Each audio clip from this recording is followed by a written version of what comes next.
Now for our series Traces of the Past. This week we go to Portugal in search of the legacy of those German Jews who settled there after fleeing persecution in their own country in the 1930s.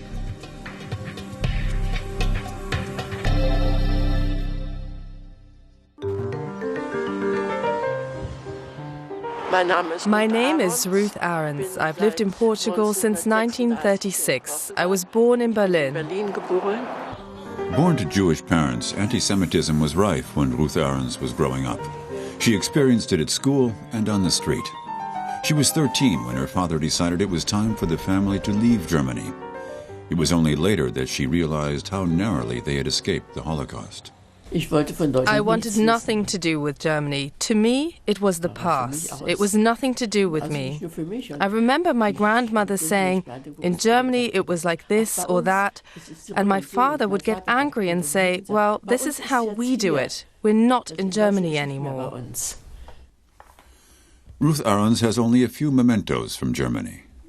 My grandmother painted this. And this Biedermeier bureau.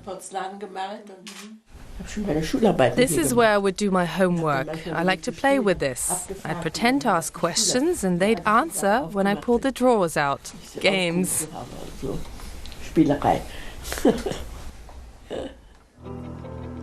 The Arons family were among the few refugees who chose to remain in Lisbon. The city was a temporary stopover for tens of thousands of exiles hoping to start new lives abroad. Many had sent their luggage on ahead of them but never arrived themselves. Others waited desperately for visas or passage. Portugal wasn't necessarily a safe haven. No one knew if it might not be the next country that Hitler's troops occupied.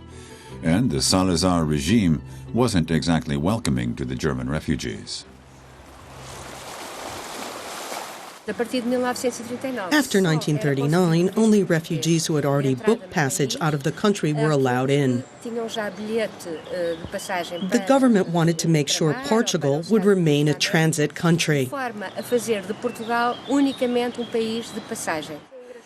Historian Irena Pimentel has researched this period in history and written a book about the era that includes Ruth Arons' story.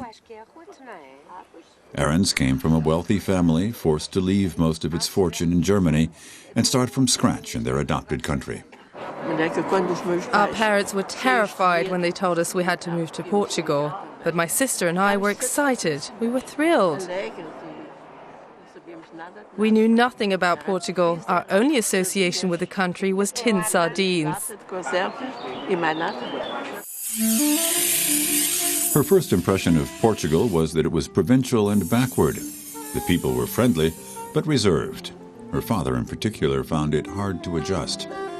A lawyer, he had been banned from working by the Nazis, but his qualification wasn't recognized in Portugal.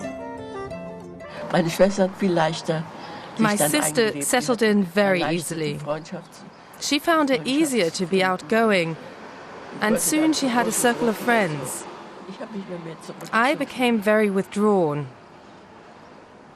It was only when I went to university that I met young people interested in politics and international affairs,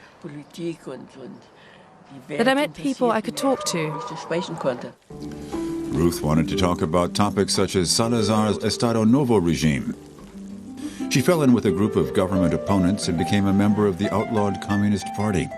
She also became increasingly critical of her family's religion. To me, Judaism is a tradition that has been passed on by thousands of generations. But I feel that upholding ancient traditions, such as Jewish hygiene and dietary rules, is just absurd.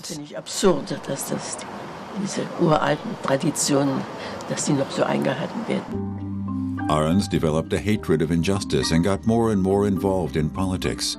Her sons have inherited her fighting spirit. Today, Alberto Arons de Caballo is a well-known Portuguese politician. In the 1970s, when the authoritarian Estado Novo regime was still in power, he co-founded the Socialist Party with German support. A year later, the government was toppled in a military coup, and Portugal became a democracy. I was very influenced by my mother's story and Germany's past. It taught me the importance of freedom and democracy. Portugal has faced up to its own anti-Semitic past. 500 years ago, pogroms against Jews were also carried out here. Lisbon is home to a memorial to the Jews murdered in the 16th century.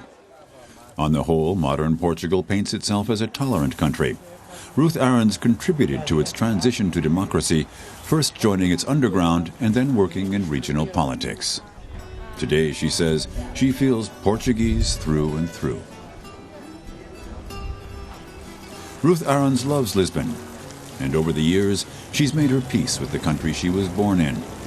Every year, the city of Berlin writes to her. Once, she was even invited to visit.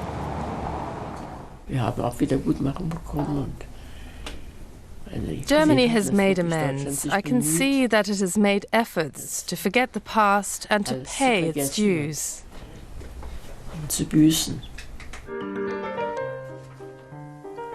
Oppression, exile, new beginnings. Ruth Arons' story is part of Portugal's history.